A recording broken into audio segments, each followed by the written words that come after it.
بسم الله الرحمن الرحيم. الحمد لله والصلاة والسلام على رسول الله وعلى آله وأصحابه ومن والاه. وبعد.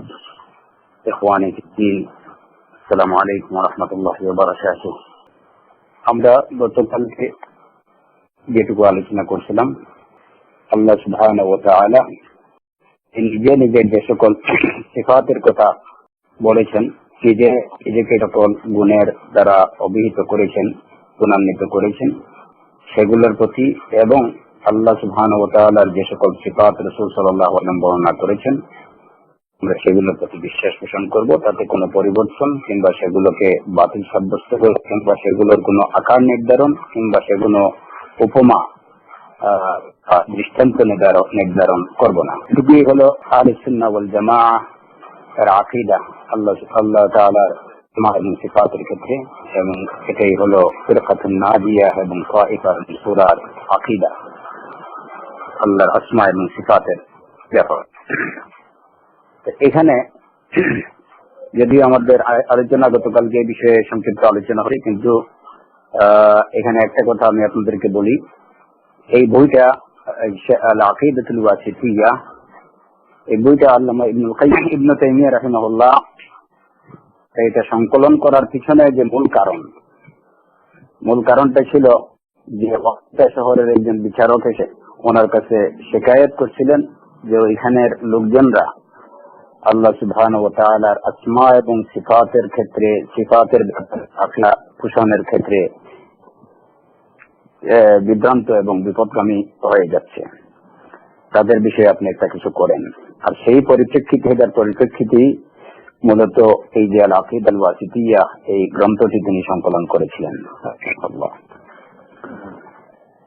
কথা বলার কারণে যে এই বইয়ের মূল বিষয়বস্তু আল্লাহর আসমা এবং সিফাতকে নিয়ে, যে আহলে সুন্নাহ ওয়াল জামাতের আকীদা আল্লাহর আসমা এবং গুণাবলীর উপরে কেমন হওয়া দরকার, কিভাবে হওয়া দরকার, এটি হচ্ছে বইটির সংকলনের মূল উদ্দেশ্য এবং এর মূল বিষয়বস্তু এটি।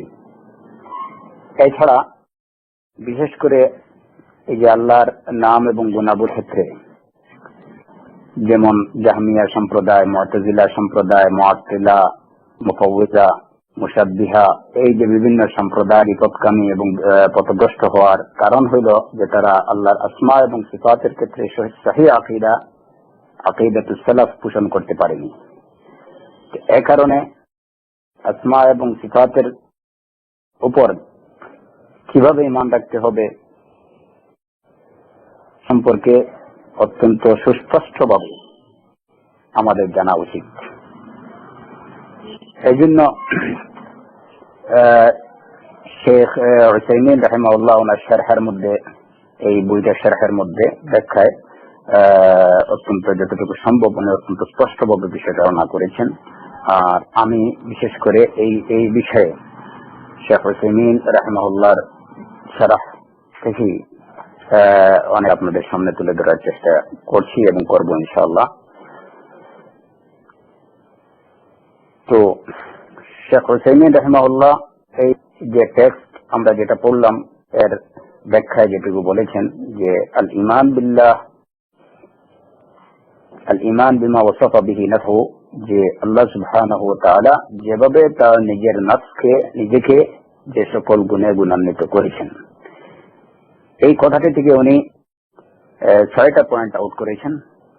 প্রথম পয়েন্টটি হলো, যদিও বিষয়ের উপরে সংক্ষিপ্ত আলোচনা আমাদের গতকালকে হয়ে গেছে, আজকে একটু বিশদ হবে ইনশাআল্লাহ, যেহেতু বিষয়টি অত্যন্ত গুরুত্বপূর্ণ।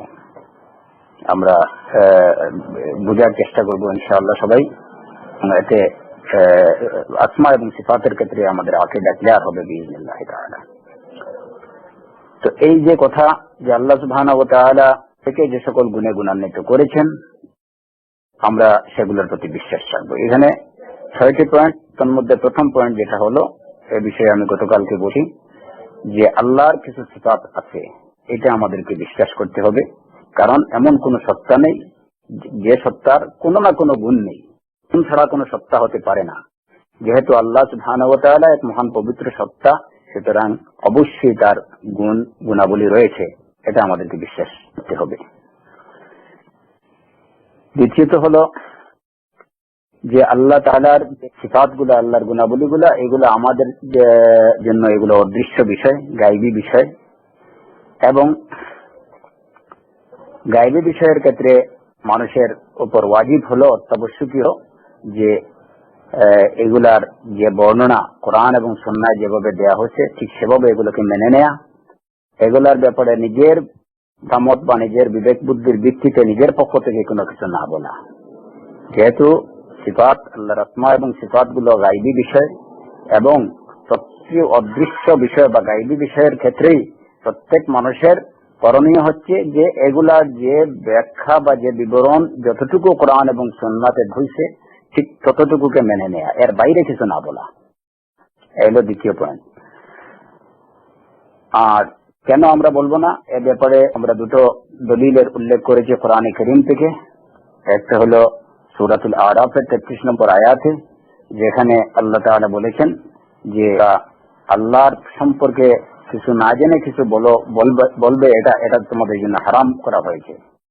ওয়া আন তাকুলু আলাল্লাহি মা লা, যা তোমরা জানো না সে সম্পর্কে, আল্লাহ সম্পর্কে এ ধরনের কিছু বলা, এটা তোমাদের জন্য নিষিদ্ধ করা হয়েছে। তো আমরা যেহেতু আল্লাহর সিফাত সম্পর্কে এগুলো আমাদের জন্য গায়বী বিষয়, আমাদের অদৃশ্য, আমরা কিছু জানি না, সুতরাং যতটুকু কোরআন এবং সুন্নাহ দ্বারা জানতে পেরেছি ততটুকুর উপরে বিশ্বাস স্থাপন করব, এর বাইরে বলবো না। দ্বিতীয় দলিল হলো কোরআনে কারীম থেকে, ওয়ালা তাকফু মা লাইসা লাকা বিহি ইলম ইন্নাস সামআ ওয়াল বাসারা ওয়াল ফুআদ কুল্লু উলাইকা কানা আনহু মাসা, সূরাতুল ইসরা 37 নম্বর আয়াতে আল্লাহ তাআলা বলেছেন যে মা লাইসা লাকা বিহি ইলম, যে বিষয়ে তোমার কোনো জ্ঞান নেই সেটার পিছনে পড়ো। কারণ চোখ, কান, চোখ, অন্তঃকরণ সবই আল্লাহর কাছে জিজ্ঞাসিত হবে। সুতরাং না জেনে কোনো কিছু বলা, এটা এই আয়াত দ্বারা নিষিদ্ধ ঘোষণা করা হয়েছে। তো যেহেতু আল্লাহ আসমা এবং সিফাত সম্পর্কে কোরআন এবং সুন্নাহ যতটুকু আমাদেরকে জানিয়েছে এর বাইরে আমাদের কিছু জানা নেই, সুতরাং এর বাইরে কিছু আমরা বলবো না। এটাই হচ্ছে আকীদাতুস সুন্নাহ ওয়াল জামাআহ। আর এক্ষেত্রে যে গায়বী কোনো বিষয়ে নিজের পক্ষ থেকে কিছু ঠিক না, এর যে বুদ্ধিভিত্তিক প্রমাণ আমরা গতকালকে বলেছি, যে যেমন আমাদের যে রূহ নিয়ে আমরা চলাফেরা করি সেই রূহ সম্পর্কে অদৃশ্য হওয়ার কারণে সেটা সম্পর্কে আমরা কিছু বলতে পারি না। সুতরাং আল্লাহ সম্পর্কে আমরা কিভাবে বলবো? তারপরে অদৃশ্য যে বিষয় সেটাকে আকল বা মানুষের বিবেক বুদ্ধি সেটা কতটুকু অনুধাবন করতে পারে। যেমন আমরা আরেকটা উদাহরণ দিয়েছিলাম যে বাতাস, যে অক্সিজেন আমরা প্রতিটি মুহূর্তে আমরা নিচ্ছি, সেটার কোনো আকার আকৃতি আমরা সাধারণত বলতে পারি না, অথচ সেটার অস্তিত্ব আছে, সেটা আমরা বুঝি এবং সেটা স্বীকার করি। আর আসমা এবং সিফাতের ক্ষেত্রে আমাদের কাজ হলো যে আল্লাহর সিফাত আছে, আল্লাহর গুণাবলী আছে, এইটুকু স্বীকার করা, কিন্তু এর বাইরে আমরা কিছু বলবো না। তারপরে এ প্রসঙ্গে আমরা আরেকটা কথা বলছিলাম যে জান্নাত হক, জাহান্নাম হক, এইটুকু আমরা বিশ্বাস করি, সকলেই বিশ্বাস করে। যারা আল্লাহর আসমা এবং সিফাতের যারা অস্বীকার করে তারাও কিন্তু জান্নাত এবং জাহান্নামকে স্বীকার করে, যেগুলোর অস্তিত্ব আছে। তো সেখানে জান্নাতে যে নিয়ামত গুলো আল্লাহ তাআলা রেখেছেন, কি রেখেছেন, নিয়ামত গুলা কেমন, সেটা কেউ বলতে পারে না। এই সম্পর্কে এই যে হাদিসে কুদসি আমরা উল্লেখ করেছিলাম যে আল্লাহ তাআলা বলছেন, আ'দাতু লিইবাদিয়াস সালিহিন মা লা আইনুন রাআত ওয়া লা উযুনুন সামিআত ওয়া লা খাতারা আলা কলবি বাশার। এসব নিয়ামত আমি আমার নেককার বান্দাদের জন্য তৈরি করে রেখেছি, যা কোনো চোখ দেখেনি, যা কোনো কান শুনেনি, এবং যেটা কোনো অন্তর থেকে উপলব্ধি করতে পারেনি। তো এসবই আছে, কিন্তু আমরা জানি না এগুলা কেমন, তারপরে এগুলার অস্তিত্বকে আমরা স্বীকার করি। তৃতীয় পয়েন্ট হলো এ বিষয়ে যে আল্লাহ তাআলা তার যে গুণে অভিহিত করেছেন, আমরা শুধু সেটাকেই স্বীকার করব।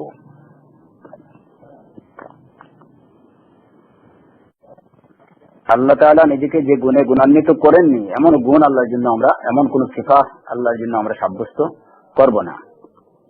আর এরও দলিল কোরআনে কারীম থেকে ওই আয়াতগুলোই, যে আয়াত দুটো আগেই উল্লেখ করেছি। আর তারপরে এর বুদ্ধিভিত্তিক দলিলও আমরা ইতিমধ্যে দ্বিতীয় পয়েন্টে যেটা আলোচনা করেছি, ওই দলিল দ্বারাই এটা কি প্রমাণিত যে আল্লাহ নিজেকে যে গুণে গুণান্বিত করেছেন এর বাইরে কোনো গুণ আমরা আল্লাহর জন্য, কোনো সিফাত আল্লাহর জন্য সাব্যস্ত করব না। চতুর্থ পয়েন্টটি হোক যে আল্লাহর যে সিফাত সম্পর্কে কোরআন এবং সুন্নাতে যা বলা হয়েছে তার বাহ্যিক, সেটুকুর বাহ্যিক অর্থটাকেই আমরা গ্রহণ করব। তা থেকে সেই তার বাহ্যিক অর্থটাকে আমরা উপেক্ষা বা বাহ্যিক অর্থটাকে বাদ দিয়ে অন্য কোনো অর্থ আমরা গ্রহণ করতে যাব না। কোরআন এবং সুন্নাতে আল্লাহর সিফাত সম্পর্কে, সিফাতের বর্ণনা যেভাবে এসেছে আমরা তার বাহ্যিকভাবে আমরা যতটুকু বুঝি সে অর্থটাকেই আমরা গ্রহণ করব। এর বাইরে কোনো অর্থ আমরা গ্রহণ করব না বা এর বাইরে কিছু বুঝতে যাব না। যেমন যখন আল্লাহ সুবহানাহু ওয়া তাআলা বললেন আল্লাহ তাআলার চক্ষু আছে, তখন আমরা এইটুকুই বুঝতে হবে, আমাদের এই বিশ্বাসই পোষণ করতে হবে যে আল্লাহর চক্ষু আছে। কিন্তু এখন যদি কেউ যদি বলে যে না, এখানে আল্লাহ চক্ষু বলতে যে বাহ্যিক যে চোখ যেটা, সেটা না, বরঞ্চ চোখের অর্থ হলো এখানে দেখ, যে আল্লাহর চক্ষু আছে মানে আল্লাহ দেখেন। এই যে চোখটাকে তার প্রকৃত অর্থ থেকে সরিয়ে নিয়ে সেটাকে দেখার অর্থে ব্যবহার করা, যেহেতু এ সম্পর্কে কোনো দলিল কোরআন সুন্নাতে আসেনি, সুতরাং আমরা সে কাজ করব না। আইন বা চোখের কথা যেখানে বলা হয়েছে, আমরা সেখানে চোখকে ওই চোখের বাহ্যিক অর্থ থেকে আমরা গ্রহণ করব। সেটাকে তার বাহ্যিক অর্থ থেকে অন্য অর্থে রূপান্তর বা এটাকে অন্য অর্থ গ্রহণ আমরা করব না। এটাই হলো যে আল্লাহ তাআলা নিজেকে যে গুণে গুণান্বিত করেছেন তার প্রতি বিশ্বাস। সিফাতের যে অর্থ থাকবে ওই অর্থটাকে আমরা গ্রহণ করব। ওই অর্থকে অপেক্ষা বা লঙ্ঘন করে অন্য কোনো অর্থ আমরা করতে যাব না। যেমন আমরা বললাম যে যেখানে সুখের কথা বলা হয়েছে আমরা বলবো যে হ্যাঁ আল্লাহর সুখ আছে, আমরা এটুকু বলবো না যে এখানে সুখের অর্থ হলো দেখা। আল্লাহ তাআলা বলছেন বালিয়াদাহু মাবসুতাতানি, আল্লাহর উভয় প্রসারিত, আল্লাহর উভয় হস্ত প্রসারিত। সূরাতুল মাইদার 64 নম্বর আয়াতে আল্লাহ তাআলা বলেছেন বালিয়াদাহু মাবসুতাতান, আল্লাহর উভয় হস্ত প্রসারিত। তো এখানে ইয়াদাহু উভয় হস্ত বলতে হাতকেই আমরা বুঝবো। যেখানে যেহেতু এখানে ইয়াদুন শব্দ বলা হয়েছে, ইয়াদুনের দ্বিবচন হলে ইয়াদা, তো আমরা এখানে আল্লাহর উভয় হস্তকেই বুঝবো। এখানে হাতকে তার যে বাহ্যিক অর্থ সেই অর্থকে আমরা বাদ দেব না, এটাকে বাহ্য অর্থ গ্রহণ করব না। যে এর অর্থ হলো কি যে আল্লাহর রহমত প্রসারিত, এ ধরনের কিছু বলবো না, বা নিয়ামত ব্যাপক, এ ধরনের কোন অর্থ করবো না আমরা। কারণ এখানে ইয়াদ যে শব্দটা ব্যবহার হয়েছে, আল্লাহ তাআলা যে শব্দটা বলছেন ওই শব্দকেই বাহ্যিক অর্থটাকেই আমরা গ্রহণ করব, যতক্ষণ না অন্য কোন অর্থ গ্রহণের পক্ষে কোন দলিল, কোরআন এবং সুন্নাহর কোন দলিল থাকবে। যেহেতু এই আয়াতে বালিয়াদাহু মাবসুতাতান, এই আয়াতে ইয়াদ বলতে ইয়াদের অন্য কোন ব্যাখ্যা, অন্য কোন অর্থ কোরআন এবং সুন্নাহ দ্বারা প্রমাণ নয়, সুতরাং তার বাহ্যিক অর্থটাকেই আমরা গ্রহণ করব। এটাই হলো যে আল্লাহ নিজেকে যে গুণে গুণান্বিত করেছেন তার প্রতি ঈমান পোষণ। ওই গুণের প্রকৃত বাহ্যিক অর্থকে আমরা বাদ দেব না, কিংবা ওইটাকে বাদ দিয়ে অন্য কোনো অর্থ গ্রহণ করব। পঞ্চম পয়েন্ট হলো যে এখানে শেখুল ইসলাম ইবনে তাইমিয়া রাহিমাহুল্লাহ বলছেন যে মিনাল ঈমানি বিল্লাহ বিমা ওয়াসাফা বিহি নাফসুহু, আল্লাহ সুবহানাহু ওয়া তাআলা নিজেকে যে সকল গুণে গুণান্বিত করেন কিংবা যে সকল গুণে নিজেকে অভিহিত করেছেন, এখানে এই যে গুণ বলতে বা সিফাত বলতে ইটারনাল সিফাত এবং এটারনাল সিফাত দুইটাই কিন্তু অন্তর্ভুক্ত। অর্থগত সিফাত গুণ যেগুলা সেটাও, এবং বাহ্যিক বা কর্মগত গুণা সেগুলোও অন্তর্ভুক্ত। সর্বপ্রকার সিফাতই কিন্তু এই কথাটার মধ্যে কথাটির অন্তর্ভুক্ত। আল্লাহ তাআলা নিজেকে তার কর্ম গুণ কিংবা তার অর্থগত গুণ, যতটা গুণ আছে সব গুণাবলী সম্পর্কে যা বলেন আমরা তার প্রতি বিশ্বাস পোষণ করব। যেমন যে আল্লাহর ইটারনাল যে সিফাত গুলা সেটা হলো যেমন আল হায়াত, আল ইলম, আল কুদরা, আল হিকমা, এই ইত্যাদি। হ্যাঁ, তো যেমন জীবন, তারপরে আল্লাহর জ্ঞান, আল্লাহর শক্তি, আল্লাহর প্রজ্ঞা, এই সবগুলো যে অর্থগত যে গুণগুলো, তো এই গুণগুলো কিন্তু আল্লাহ সুবহানাহু ওয়া তাআলা যেভাবে বলছেন ঠিক সেভাবে সেটাকে তার প্রতি ঈমান পোষণ করা। তারপরে যেমন যে এক্সটার্নাল যে সিফাতের কথা, যে আল্লাহ তাআলা তার হাতের কথা বলছেন, তার চেহারার কথা বলছেন, সুখের কথা বলছেন, এই যে এগুলোও কিন্তু আল্লাহ তাআলা যেভাবে বলছেন সেভাবে এগুলোর উপরে ঈমান পোষণ। আল্লাহ সুবহানাহু ওয়া তাআলা তিনি যেমন চিরন্তন, তার হাতও আমাদেরকে বিশ্বাস করতে হবে যে তার হাতও চিরন্তন, তার চক্ষু এটাই চিরন্তন, এটা চিরঞ্জীব। হ্যাঁ, আল্লাহর কোন জিনিসই যেমন আল্লাহর যে গুণগুলো আল্লাহর জাতের সাথে, আল্লাহর সত্তার সাথে সম্পৃক্ত, কোন গুণে কি নব সংযোজিত কিংবা নব সৃষ্ট নয়। আল্লাহ সুবহানাহু ওয়া তাআলার যত গুণ, সব গুণগুলা হলো চিরন্তন, চিরঞ্জীব। যেভাবে আল্লাহ সুবহানাহু ওয়া তাআলা চিরন্তন, চিরঞ্জীব, যার কারণে আকীদাতু আহলে সুন্নাহ হলো এটুকু যে আল্লাহ সুবহানাহু ওয়া তাআলার কোন গুণ তা তার কর্ম সম্পৃক্ত কিংবা তার জাত বা সত্তা সম্পৃক্ত হোক, সে গুণটা অর্থগত কোনো গুণ হোক কিংবা কর্মগত কোনো গুণ হোক অথবা বাহ্য গুণ হোক, হ্যাঁ, সেটা নব সংযোজিত, যে এটা আল্লাহর এই গুণটা আল্লাহ নতুন এই গুণটা এই গুণে গুণান্বিত হল এমন না। এটা আল্লাহ নতুন সংযোজিত হয়নি, নবসৃষ্ট কোনো গুণ না, শুরু থেকে আছে এবং থাকবে। আল্লাহর হাতের কথা যখন আমরা বললাম তখন আমাদেরকে বিশ্বাস করতে হবে যে আল্লাহর হাত শুরু থেকেই ছিল। হ্যাঁ, আল্লাহ যেমন চিরন্তন, আল্লাহ যেমন চিরন্তন, আল্লাহর হাতটাও চিরন্তন, চিরঞ্জীব। আগে থেকেই আল্লাহর হাত ছিল এবং আল্লাহর হাত থাকবে। এটা পরবর্তীতে এটা এই অংশটুকু বা এই অঙ্গটুকু সংযোজিত হয়নি। আল্লাহর ইলম যে এটা পরে হয়েছে এমন না, আল্লাহর জাতের সাথে সম্পৃক্ত, এটা আগে থেকেই ছিল এবং এটা থাকবে, কখনো এটা বিলুপ্ত হবে না। আল্লাহ তাআলার কুদরত আগে থেকেই ছিল, তিনি সবসময়, তার শক্তি সবসময় আছে এবং সবসময় থাকবে। তো আমরা এইটুকু বলবো না যে আল্লাহর হায়াত, আল্লাহর কুদরত, আল্লাহর যেমন সবর, হ্যাঁ, বা আল্লাহর দেখা, এটা আল্লাহ নতুন করে দেখতেছেন কিছু, এমন কিছু না। আল্লাহ নতুন করে শুনছেন এমন কিছু না। আল্লাহ সবসময় শ্রবণকারী ছিলেন, শ্রবণকারী আছেন, শ্রবণকারী থাকবেন। হ্যাঁ, যে বিষয়টা তিনি শুনেন সেটা কি হতে পারে, যে বিষয়টা শুনেন কিংবা যে বিষয়টা দেখেন সেটা আমাদের ক্ষেত্রে, আমাদের জন্য সেটা নতুন মনে হতে পারে, সেটা নতুন হতে পারে, কিন্তু আল্লাহর জন্য সেটা নতুন না।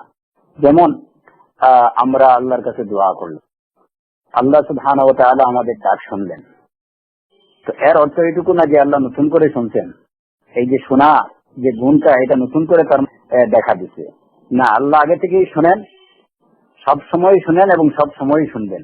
হয়তো আমাদের যে এই দোয়াটা হলো কি আমাদের জন্য, আমাদের নতুন একটা দোয়া, আমরা আল্লাহকে ডাকছি, এক্ষুনি ডাকছি, হ্যাঁ, আল্লাহ তাআলা শুনছেন। তো আল্লাহর শোনাটা হলো চিরন্তন, আমাদের ডাকটা হলো কি নতুন, আমরা আহ্বান করছি, এটা আমাদের জন্য নতুন আহ্বান। আল্লাহর শোনা চিরন্তন, তিনি সবসময় শ্রবণকারী, সর্বদ্র সর্বশ্রোতা, এবং এই যে তার শ্রবণ, দৃষ্টি, তারপরে তার কুদরত, ইলম, হায়াত, এই সবগুলো হলো কি চিরন্তন এবং চিরঞ্জীব, কোনটাই আল্লাহর সাথে নতুন করে সংযুক্ত হয়নি।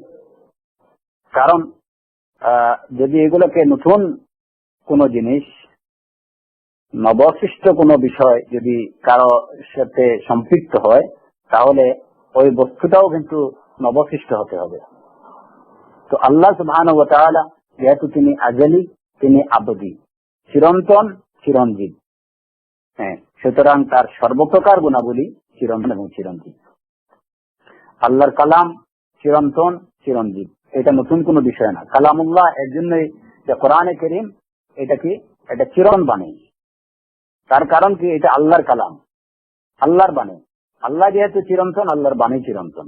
এখন যদি কেউ বলে যে কোরআন এটা নবসৃষ্ট, হলে তারা মুমিন না।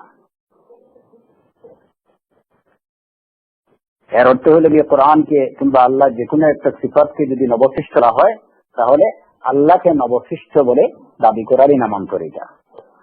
ওয়া নাউযু বিল্লাহি মিন যালিক, তাআলা আল্লাহু আন যালিকা উলুওয়ান কাবীরা। তো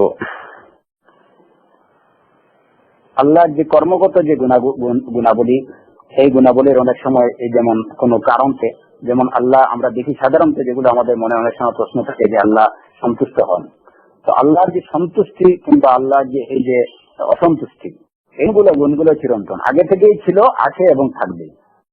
কিন্তু আমাদের ক্ষেত্রে যে বিষয়ের উপর তিনি সন্তুষ্ট হলেন বা যে বিষয়ের প্রতি অসন্তুষ্ট হলেন, সেই বিষয়টা নবসৃষ্ট হতে পারে। যেমন ধর্মের বিষয়গুলা অনেক সময় যেমন কোনো কারণবশত হতে পারে কিছু, যেমন আল্লাহ সুবহানাহু ওয়া তাআলা এই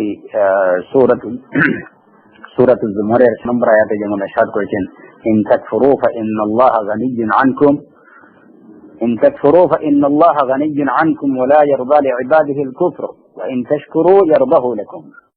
যে তোমরা যদি আল্লাহকে অস্বীকার করো, তাহলে আল্লাহ তোমাদের মুখাপেক্ষী নন। ওয়া লা ইয়ারদা লিইবাদিহিল কুফর, এবং তিনি তার বান্দার জন্য কুফরকে কি করেন না, পছন্দ করেন না। আল্লাহ তাআলা তার বান্দার জন্য কুফরকে পছন্দ করেন না। ওয়া ইন তাশকুরু, আর যদি তোমরা শুকর আদা করো, কৃতজ্ঞ হও, তাহলে ইয়ারদাহু লাকুম, তাহলে তিনি সেটা তোমাদের জন্য পছন্দ করেন। তো এই যে পছন্দ করা বা না করা, এটা একটা কারণ, যে অনেক কারণবশত এটা হতে পারে। কুফর, সেটাকে আল্লাহ পছন্দ করেন না। আল্লাহর শুকর আদায় আল্লাহ তাআলা পছন্দ করেন। তো এখানে আমরা দেখি যে আল্লাহ এই যে কর্মগত, এই যে আল্লাহ সন্তুষ্ট হওয়া কিংবা অসন্তুষ্ট হওয়া, এই যে গুণগুলো কখনো কোনো কারণের সাথে সেটা রিলেটেড থাকে, যে কোনো কারণবশত। এখানে কারণ বাতলিয়ে দিয়েছেন যে কুফরের কারণে এবং শুকুরের কারণে। কুফরের কারণে সন্তুষ্ট হন, শুকুর আদায় করার কারণে সন্তুষ্ট হন। তো কারণ সম্পৃক্ত হোক কিংবা কারণ সম্পৃক্ত নাই হোক, আল্লাহ সুবহানাহু ওয়া তাআলা এই যে তার সন্তুষ্ট বা অসন্তুষ্ট হওয়ার যে গুণ তার মধ্যে রয়েছে, সেটা হলো চিরন্তন। আমরা বাহ্যিকভাবে সেটা দেখি যে বিষয়টার উপরে তিনি সন্তুষ্ট হন। যেমন কেউ যদি আল্লাহর কুফর করে, আল্লাহর প্রতি, আল্লাহকে অস্বীকার করে, আল্লাহ তার প্রতি অসন্তুষ্ট হন।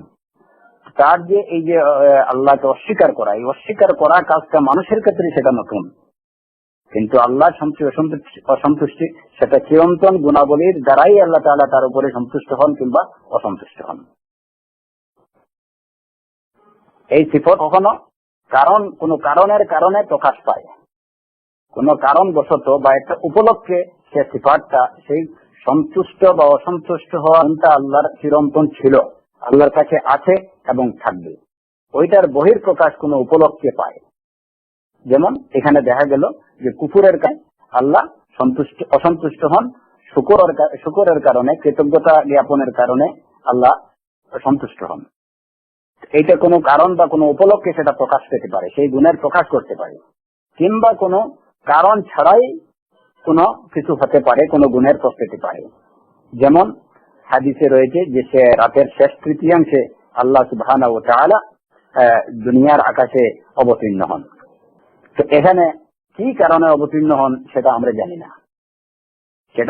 না, কি কারণে বা কি উপলক্ষে তিনি শেষ আকাশে, দুনিয়ার আকাশে অবতরণ করেন, সেটা জানা নেই। কিন্তু আল্লাহ সুবহানাহু ওয়া তাআলা এই যে তার শেষ আকাশে অবতরণ করা, যে তার কর্মগত যে গুণটা, এইটা চিরন্তন। এটাকে আমরা চিরন্তন হিসেবেই বিশ্বাস করব। তো এই যে আল্লাহ তাআলার কর্মগত গুণ কিংবা অর্থগত গুণ, তার বাহ্যিক কিংবা অভ্যন্তরীণ যে সকল গুণ, প্রত্যেকটা গুণই হলো আল্লাহর আজলি এবং আবদি। যেমন কোরআনে কারীমে ওয়াজা রাব্বুকা ওয়াল মালাকু সাফফান সাফফা, আল্লাহ ওয়াজা রাব্বুক, আপনার পালনকর্তা ভ্রমণ করলেন। এই যে আশা যে গুণটা, এটা চিরন্তন। হাল ইয়ানজুরুনা ইল্লা আন তা'তিয়াহুমুল মালাইকা আও ইয়া'তিয়া রাব্বুক। হ্যাঁ, তারা অপেক্ষা করছে, অন্য কিছুর অপেক্ষা করেনি, তারা অপেক্ষা করছে এটুকু যে আন তা'তিয়াহুমুল মালাইকা, যে তাদের কাছে ফেরেশতার আগমন ঘটবে, আও ইয়া'তিয়া রাব্বুক, অথবা আপনার পালনকর্তা আসবেন। এখানে আল্লাহর আশা, রাদিয়াল্লাহু আনহুম ওয়া রাদু আনহু, আল্লাহ তাদের প্রতি সন্তুষ্ট হবেন এবং তারা আল্লাহর প্রতি সন্তুষ্ট, এই যে সন্তুষ্ট হওয়ার যে গুণ। তারপরে সূরাতুল মাঈদার ৮০ নম্বর আয়াতে আল্লাহ তাআলা বলেছেন আন সাখিতাল্লাহু আলাইহিম ফিল আযাবি হুম খালিদুন, আল্লাহ তাদের উপরে ক্ষুব্ধ। এই যে ক্ষুব্ধতার যে গুণ, এই সবগুলাই চিরন্তন এবং আজলি এবং আবদি। আর এইগুলা বাহ্যিক হোক কিংবা অভ্যন্তরীণ হোক, কোন গুণ, যে সকল গুণে আল্লাহ নিজেকে অভিহিত করেছেন, সে সকল গুণের দ্বারা আল্লাহকে গুণান্বিত করার দ্বারা, সে সকল গুণ দিয়ে আল্লাহকে গুণান্বিত করার দ্বারা আল্লাহর কি হয় না, যে আল্লাহর যে পরিপূর্ণতার মধ্যে কোন ধরনের ত্রুটি দেখা দেয় না, বরং এই গুণ দ্বারা আল্লাহর কামাল বা পরিপূর্ণতাই নির্দেশ করে। আল্লাহ সুবহানাহু ওয়া তাআলা তার যে সকল গুণ বর্ণনা করেছেন, সে সকল গুণের দ্বারা সে সকল গুণগুলো আল্লাহর পূর্ণতাই নির্দেশ করে, যে আল্লাহ স্বয়ং সম্পূর্ণ, আল্লাহ পরিপূর্ণ, সর্বদিক থেকে তিনি পরিপূর্ণ, তার মধ্যে কোন ধরনের ত্রুটি বা কোন ধরনের বিচ্যুতি নেই, কোন ধরনের আইব নেই, সকল প্রকার ত্রুটি মুক্ত, এটুকুই নির্দেশ করে। কিন্তু ওই যে মুআত্তিলা সম্প্রদায়, তারা আল্লাহর এই গুণগুলোকে, অনেক গুণগুলোকে তারা অস্বীকার করে, এই কথা বলে যে যদি আল্লাহর জন্য এই যে বিভিন্ন যে গুণগুলো কোরআন এবং সুন্নাতে বলা হয়েছে, যে সিফাতের উল্লেখ করা হয়েছে, এর মধ্য থেকে অনেক গুণ এমন আছে যে এগুলো যদি আল্লাহর জন্য আমরা স্বীকার করি, তাহলে সেটা আল্লাহর যেটা আল্লাহ সত্তার মধ্যে একটা ত্রুটি বা দোষ প্রমাণ করতে পারে। এই কারণে তারা বলে যে আল্লাহ না, জান না, তারপরে আল্লাহ সন্তুষ্ট হন না কিংবা রাগ করেন না, আল্লাহ পছন্দ অপছন্দ এগুলা কিছু নেই। তাদের দাবি হলো কেন তারা এই গুণগুলোকে আল্লাহর অস্বীকার করে। এই দেখেন যে কিভাবে মানুষ যে নিজের জন্য বিবেক বুদ্ধি আশ্রয় নেয়, তখনই মানুষকে তার যে নিজস্ব বিবেক বুদ্ধি কিভাবে প্রতারিত করে এবং কিভাবে বিভ্রান্ত করে। তারা তাদের নিজের বিবেক বুদ্ধিবশত তারা এইটুকু একটা কারণ সাব্যস্ত করলো, যদি আল্লাহ আছেন, আল্লাহ যান, আল্লাহ সন্তুষ্ট হন, আল্লাহ রাগান্বিত হন, আল্লাহ পছন্দ করেন, আল্লাহ অপছন্দ করেন, এই যে গুণগুলো যদি আল্লাহর জন্য সাথে করা হয়, আল্লাহর জন্য স্বীকার করা হয়, তাহলে এর দ্বারা আল্লাহ নবসৃষ্ট এইটুকু বলতে হবে। এই কারণ তারা কি করলো, উত্থাপন করলো। আর এই কারণ থেকে তারা বলে যে সুতরাং এই সমস্ত আল্লাহর গুণ নেই, এ সকল সিফাত আল্লাহর জন্য নয়, আল্লাহ আছেন না, কিন্তু রাগও করেন না, কিংবা পছন্দ করেন না, খুশি হন না, কিংবা তিনি কোনো কিছু পছন্দ অপছন্দ কিছুই করেন না। তাদের কথা হলো যে এই যে আসা যাওয়া, এই সব কাজগুলো হইতে হইলো নতুন, পছন্দ করা অপছন্দ করা সবই তো নতুন একটা কাজ। তো যদি কাজ যদি নতুন হয়, তাহলে তো কর্তাকেও নতুন হতে হবে। আর আল্লাহ তো নতুন না, আল্লাহ তো আজলি চিরন্তন চিরঞ্জীব। সুতরাং এই নব যে সৃষ্ট কাজগুলো, অন্ধকারে আসা যাওয়া, পছন্দ করা অপছন্দ করা, রাগ করা, খুশি হওয়া, এসবই হইলে যে একটা নতুন কাজ। আর নতুন কাজ তিনিই করতে পারেন যিনি নিজে নবসৃষ্ট। এই যে বাতিল একটা কারণ তারা বলে যে সুতরাং যেহেতু নবসৃষ্ট কাজগুলো তিনিই করতে পারেন যিনি নিজে নবসৃষ্ট, তাহলে তো এই আল্লাহ যদি এই গুণগুলো মানা হয় তাহলে আল্লাহকেই বশিষ্ঠ বলতে হবে। সুতরাং আমরা আল্লাহর সিফাতকেই অস্বীকার করব। এই হলো মুআত্তিলা সম্প্রদায়ের ধারণা। এই ধারণা এই যে অহেতুক এবং বাতিলের কারণ দেখিয়ে তারা আল্লাহর সিফাতকে অস্বীকার করে।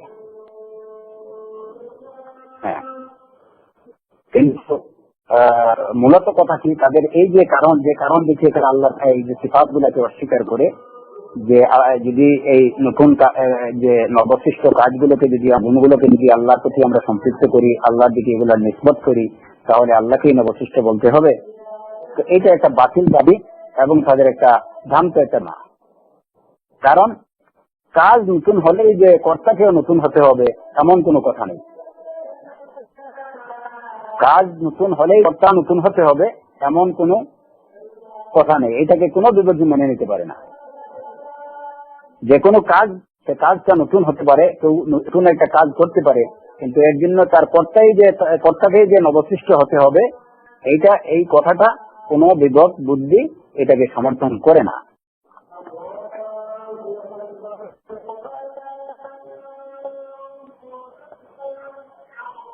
ষষ্ঠ বিষয়টা হলো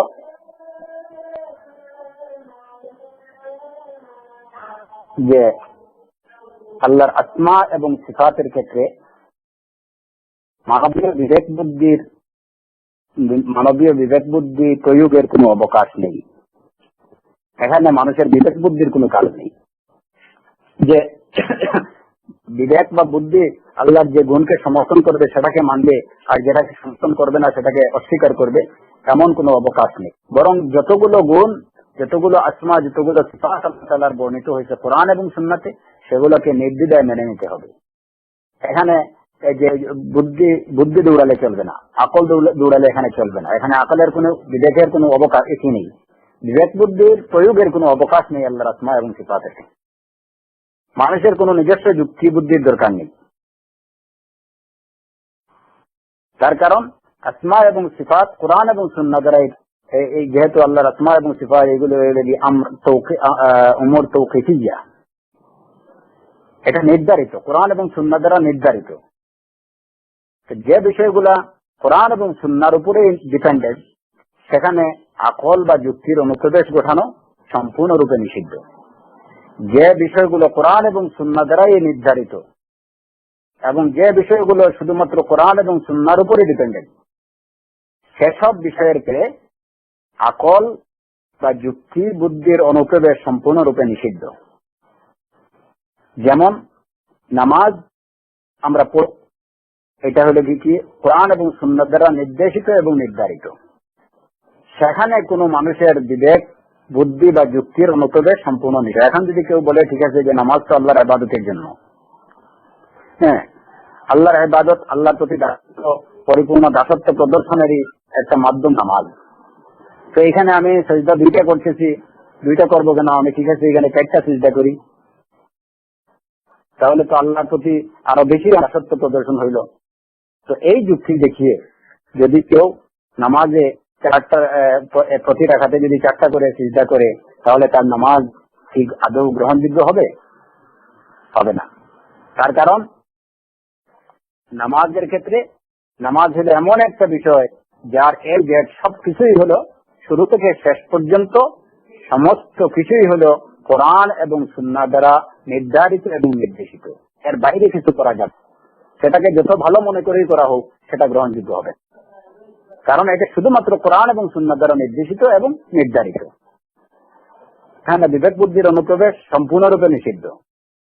তো আল্লাহর আসমা এবং সিফাত এগুলো হইল শুধুমাত্র কোরআন এবং সুন্নাহ দ্বারা নির্ধারিত। এখানে বিবেক বুদ্ধি দ্বারা যে বিবেক, যে আল্লাহর যে গুণটাকে আল্লাহর জন্য সমীচীন মনে করবে সেটাকে স্বীকার করবে, আর যে গুণটা আল্লাহর জন্য হওয়া সমীচীন, বিবেক সমীচীন মনে করবে না সেটাকে অস্বীকার করা, এই ধরনের কোনো অবকাশ আল্লাহর আসমা এবং সিফাতের ক্ষেত্রে মানুষের বিবেক আল্লাহ সুবহানাহু ওয়া তাআলা তার যে সকল সিফাতের কথা তিনি নিজে বলেছেন কিংবা তার রাসূল সাল্লাল্লাহু আলাইহি ওয়াসাল্লাম বলে গেছেন, এর বাইরে যদি কোনো গুণ সেটা মানুষের বিবেক বুদ্ধি সেটাকে সমর্থন করুক কিংবা নাই করুক, কোন আর কিছুই গ্রহণযোগ্য হবে না। কারণ এটা আমরা তাওকীফি কোরআন এবং সুন্নাহর উপরে নির্ধারিত। যেমন আশারিয়া সম্প্রদায়, মুতাজিলা সম্প্রদায়, জাহমিয়া সম্প্রদায় দাবি হলো যে আমরা আমাদের বিবুদ্ধি আল্লাহর যে গুণটাকে আল্লাহর জন্য সমীচীন মনে করবে সেটাকে আমরা গ্রহণ করব, আর যেটাকে বিবেক বুদ্ধি আল্লাহর জন্য যে গুণ হওয়া এটাকে সমীচীন মানবে না সেটাকে আমরা অস্বীকার করব। তাদের দাবি হলো এইটুকু। এর জন্যই তারা আসমা এবং সিফাতের ক্ষেত্রে পথভ্রষ্ট। আল্লাহর আসমা এবং সিফাতের ক্ষেত্রে এই আকীদা বাতিল আকীদা, এবং এখানে তারা বিপদগামী হয়েছে। কারণ সুন্নাতের আকীদা হলো যে কোরআন আল্লাহর আসমা এবং সিফাতের ব্যাপারে আমরা এখানে নিজস্ব কোনো মত, নিজস্ব কোনো যুক্তি উত্থাপন করব না, নিজের বিবেক বুদ্ধি দ্বারা কোনো কিছু আমরা বলবো না, এটাই পরিষ্কার।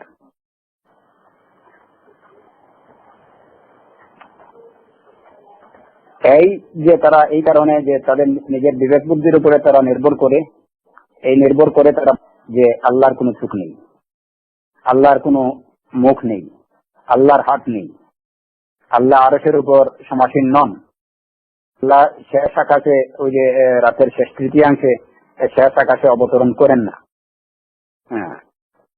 তারা এই গুণগুলোকে অস্বীকার করে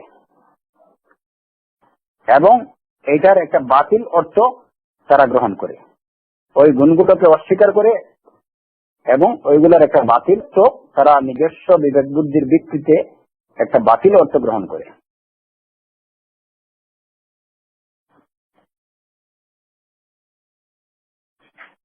আমরা সেরূপ করব না, বরং আল্লাহ সুবহানাহু ওয়া তাআলা যেভাবে বলেছেন আমরা ঠিক সেভাবেই সেটাকে গ্রহণ করব, এর বাইরে কিছু বলবো না। তাদের যে অস্বীকার করার কারণ, তারা বলে যে আল্লাহর চোখ, এখন যদি আমরা আল্লাহর চোখ বলি তাহলে তো সেটা আবার মানুষের তো চোখ আছে, আল্লাহর চোখ আছে, তো আল্লাহর সাথে মানুষের সাথে আল্লাহর কি হয়ে গেল, একটা দৃষ্টান্ত স্থাপন হয়ে গেল। সুতরাং মানুষের সাথে আল্লাহ দৃষ্টান্ত স্থাপন করা যাবে না, আর ওই গুণটাকেই স্বীকার করা যাবে না।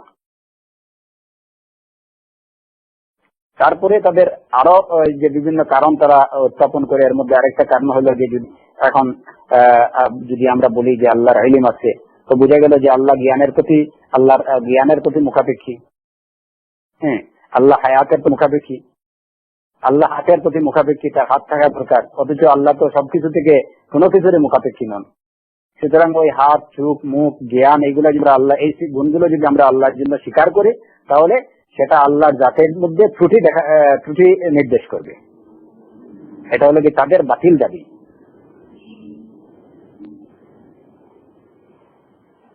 তো মানুষ যখনই তার বিবেকের কিংবা নিজস্ব যুক্তি জ্ঞানের উপর নির্ভর, তখনই সে বিপদগামী এবং বিভ্রান্ত হয়। আহলুস সুন্নাহ ওয়াল জামাআর আকীদা হলো আমরা আল্লাহ সুবহানাহু ওয়া তাআলার আসমা এবং সিফাতের ক্ষেত্রে নিজের বিবেক বুদ্ধি বা কোন ধরনের যুক্তি তর্কের উপস্থাপন করব না। এখানে আরেকটা প্রশ্ন দেখা দিতে পারে যে আমাদের মধ্যে যেসব গুণ, মানুষের যেসব গুণাবলী মানুষের পরিপূর্ণতা নির্দেশ করে, মানুষের মধ্যে পূর্ণতা নির্দেশ করে, সেটা কি আল্লাহর পূর্ণতা নির্দেশ করে? আর মানুষের জন্য যেটা দূষণীয় সেটা কি আল্লাহর ক্ষেত্রেও দূষণীয়? যেমন হাত, মুখ, চোখ, এগুলা ইলম, কুদরত, হিকমত, এই যে গুণাবলীর কথা আল্লাহ তাআলা বলেছেন, তো প্রশ্ন হলো যে এই গুণগুলো তো মানুষের মধ্যেও আছে, মানুষেরও হাত আছে, চোখ আছে, মুখ আছে, তো যত সব জিনিস মানুষের পূর্ণতা নির্দেশ করে, যেটা মানুষের জন্য একটা পরিপূর্ণ গুণ, সেটা কি আল্লাহর জন্য পরিপূর্ণ? মানুষের জন্য যেসব গুণাবলী দূষণীয় সেটা কি আল্লাহর জন্য দূষণীয়? মানুষের জন্য যেসব গুণাবলী প্রশংসনীয়, আল্লাহর জন্য কি সেসব গুণাবলী প্রশংসনীয়? এর উত্তর হচ্ছে, এই প্রশ্নের উত্তর হচ্ছে যে না, মানুষের জন্য যে দূষণীয় হতে পারে সেটা আল্লাহর জন্য দূষণীয় হবে এমন কোনো কথা নয়। সেটা আল্লাহর জন্য দূষণীয় না হতে পারে। মানুষের জন্য যে গুণ প্রশংসনীয় হতে পারে সেটা আল্লাহর জন্য প্রশংসনীয় নাও হতে পারে। যে গুণ মানুষের পূর্ণতার নির্দেশ করে সেটা আল্লাহর জন্য নির্দেশ না হতে পারে। কারণ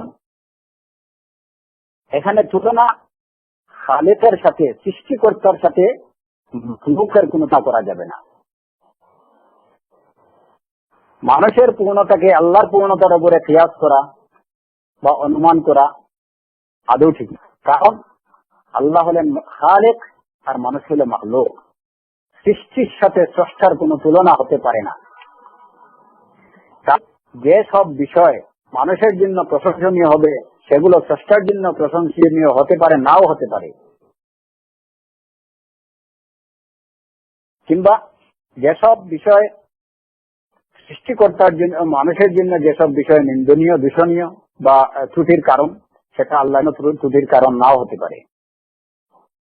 সর্বাবস্থায় কোন ক্ষেত্রেই মাখলুকের সাথে, সৃষ্টির সাথে স্রষ্টার কোনো তুলনা হতে না। যার কারণে আমরা বলবো যে যে বিষয়গুলো মানুষের কামাল, মানুষের পূর্ণতা নির্দেশ করে সেটা আল্লাহর পূর্ণতা নির্দেশ করবে না। যেটা মানুষের দোষ নির্দেশ করে সেটা আল্লাহর জন্য দোষ নির্দেশ নাও করতে পারে। কারণ মাবুদ এবং আবিদ, উপাস্য আর উপাসনাকারী, এই দুইয়ের মধ্যে রয়েছে যথেষ্ট তফাৎ। এবং সৃষ্টিকর্তা এবং সৃষ্ট, এই দুইয়ের মধ্যে রয়েছে যেটা মানে এমন ডিফারেন্স, এমন পার্থক্য যে পার্থক্য বলা যাবে না। যেমন খাওয়া, পান করা, এটা মানুষের জন্য, এটা মানুষের, একজন মানুষ, সুস্থ মানুষ, সঠিক মানুষ, পূর্ণ মানুষ হওয়ার জন্য খাওয়া বা পান করা এগুলো কার গুণ দেখাতেই। একজন মানুষকে পরিপূর্ণ মানুষ কিংবা সঠিক সুস্থ মানুষ বলতে হবে যে সে রেগুলার খাওয়া দাওয়া খাইতেছে, পান করতেছে, ঘুমাইতেছে। এইগুলো মানুষের জন্য একজন মানুষের পূর্ণতা নির্দেশ করে, একজন মানুষের পরিপূর্ণ করে। কিন্তু ওই জিনিসটাই আল্লাহ সুবহানাহু ওয়া তাআলার জন্য যদি আমরা বলি যে তাহলে তো ওই গুণগুলো আল্লাহর, যেহেতু এটা মানুষের জন্য প্রশংসনীয়, মানুষের পূর্ণতা নির্দেশ করে, সুতরাং এই গুণগুলো আল্লাহর জন্য হওয়া চাই। যে আল্লাহ খাওয়া দাওয়া করেন, আল্লাহ ঘুমান, তাহলে এটা ঠিক হবে না। কারণ যদি ওই গুণগুলো আল্লাহর জন্য কি করা হয় তাহলে সেটা আল্লাহর জন্য হবে দূষণীয়। সেটা ইন্ডিকেট করবে যে আল্লাহ খাওয়া দাওয়ার প্রতি খাওয়ার মুখাপেক্ষী, আল্লাহ ঘুমানোর মুখাপেক্ষী। তবে আল্লাহ সুবহানাহু ওয়া তাআলা বলতেছেন লা তাখুযুহু সিনাতুন ওয়ালা নাওম। এইভাবে যেমন অহংকার বা গর্ববোধ, মহত্ব, এই গুণটা, এটা আমরা জাস্ট উদাহরণ বলতেছি দুই একটা গুণের কথা। যেমন অহংকার বা গর্ববোধ করা, এই গুণটা আল্লাহর জন্য, আল্লাহর পরিপূর্ণতা নির্দেশ করে যে তার উপরে কেউ নেই, সর্বশক্তিমান এবং সমগ্র জগতের একমাত্র রাজত্ব একমাত্র তারই হাতে, সব কিছুর কর্তা এবং নিয়ন্ত্রণ তার হাতে। তো এই যে কিবরিয়া, আল্লাহর এই যে অহংকার বা তার মহত্ব, তার বড়ত্ব, এই গুণগুলো যদি মানুষের যদি কেউ করে তাহলে মানুষের জন্য যে অহংকার করা, গর্ববোধ করা, এটা হলো মানুষের জন্য দূষণীয়। কিন্তু আল্লাহর জন্য সেটা আল্লাহর পূর্ণতা নির্দেশ করে। আল্লাহ যে স্বয়ং সম্পূর্ণ, আল্লাহ সর্বদিক থেকে পরিপূর্ণ, সেটা ইন্ডিকেট করে।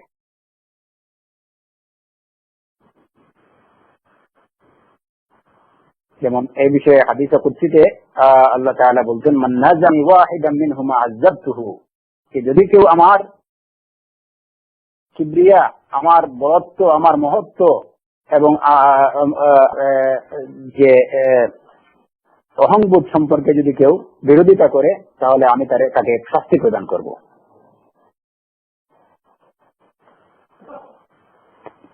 কোন মানুষ যদি নিজে অহংকার বোধ করে, গর্ববোধ করে, নিজেকে বড় মনে করে, তার জন্য নিন্দনীয়, এটা তার জন্য নিষিদ্ধ, সে সেটা করতে পারবে না। কিন্তু আল্লাহর জন্য ওই জিনিসটাই দেখা যায় যে ওইটা আল্লাহর কামাল, আল্লাহর পূর্ণতা নির্দেশ করে। তাদের প্রশ্ন ছিল এটুকু যে মানুষের পূর্ণতা নির্দেশ করে সেটা কি আল্লাহর জন্য পরিপূর্ণ?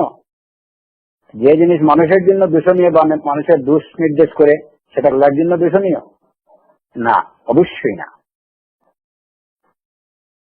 এর দুটো উদাহরণ আমরা এখানে দিলাম।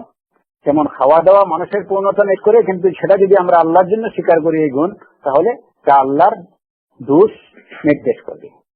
সুতরাং আল্লাহ সুবহানাহু ওয়া তাআলা খাওয়া, পান করা, ঘুমানো, এই সমস্ত গুণাবলী থেকে আল্লাহ মুক্ত, পবিত্র।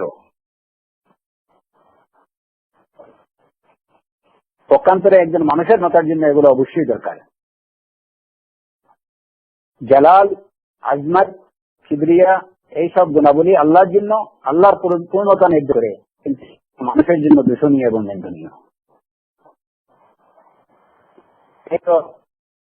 যে আল্লাহ সুবহানাহু ওয়া তাআলা যে সকল সিফাতের দ্বারা, যে সকল গুণে নিজেকে অভিহিত করেছেন, যে সকল নাম বা গুণ দ্বারা নিজেকে অভিহিত ও গুণান্বিত করেছেন, সে সকল গুণের প্রতি বিশ্বাস। এই প্রসঙ্গে যে 6টা পয়েন্টের কথা আপনাদেরকে বলছিলাম, শেখ উসাইমিন রাহিমাহুল্লাহ এই 6টা পয়েন্টই উল্লেখ করেছেন। আমাদেরকে এই 6টা পয়েন্ট বিশেষভাবে মনে রাখতে হবে। এরপরে আমরা পরবর্তী অংশে যাচ্ছি। অবিমা ওয়াসাফা বিহি রাসূলুহু, যে সকল গুণের কথা যে সকল গুণে রাসূল সাল্লাল্লাহু আলাইহি ওয়াসাল্লাম আল্লাহকে অভিহিত করেছেন বা গুণান্বিত করেছেন, কিংবা যে সকল গুণের কথা রাসূল সাল্লাল্লাহু আলাইহি ওয়াসাল্লাম বর্ণনা করেছেন। এতক্ষণ আমরা আলোচনা করলাম আল্লাহ সুবহানাহু ওয়া তাআলা তার নিজের যে সকল গুণের কথা বর্ণনা করেছেন, নিজে যে সকল অভিহিত হয়েছেন সে সকল গুণের কথা। আর এখন আমরা ঈমান রাখবো ওই সকল আল্লাহর ওই সমস্ত গুণাবলীর প্রতি যে সকল গুণাবলী তার রাসূল সাল্লাল্লাহু আলাইহি ওয়াসাল্লাম বর্ণনা করেছেন, কিংবা রাসূল সাল্লাল্লাহু আলাইহি ওয়াসাল্লাম আল্লাহ সুবহানাহু ওয়া তাআলাকে যে সকল সিফাতে অভিহিত করেছেন। যেমন এটা রাসূল সাল্লাল্লাহু আলাইহি ওয়াসাল্লামের অভিবরণ কিংবা রাসূলের যে এই বর্ণনা দেয়াটা, এটা 3 ভাবে হতে পারে। রাসূল সাল্লাল্লাহু আলাইহি ওয়াসাল্লাম তার কথার দ্বারা, কিংবা তার কাজের দ্বারা, কিংবা তার মৌন সম্মতি বা সমর্থন দ্বারা বর্ণনা করা। যেমন হয়তো হতে পারে যে রাসূল সাল্লাল্লাহু আলাইহি ওয়াসাল্লাম সুস্পষ্ট ভাষায় আল্লাহর কোন সিফাত বলেছেন, কিংবা রাসূল সাল্লাল্লাহু আলাইহি ওয়াসাল্লাম তার কাজের দ্বারা আল্লাহর কোন সিফাতের প্রতি দিক নির্দেশ দিয়েছেন, আল্লাহর কোন সিফাত কথা বলেছেন কাজের মাধ্যমে, কিংবা তিনি তার মৌন সম্মতি বা সমর্থনের দ্বারা আল্লাহর কোন সিফাতকে তিনি সমর্থন করেছেন। এই 3 ভাবেই হতে পারে।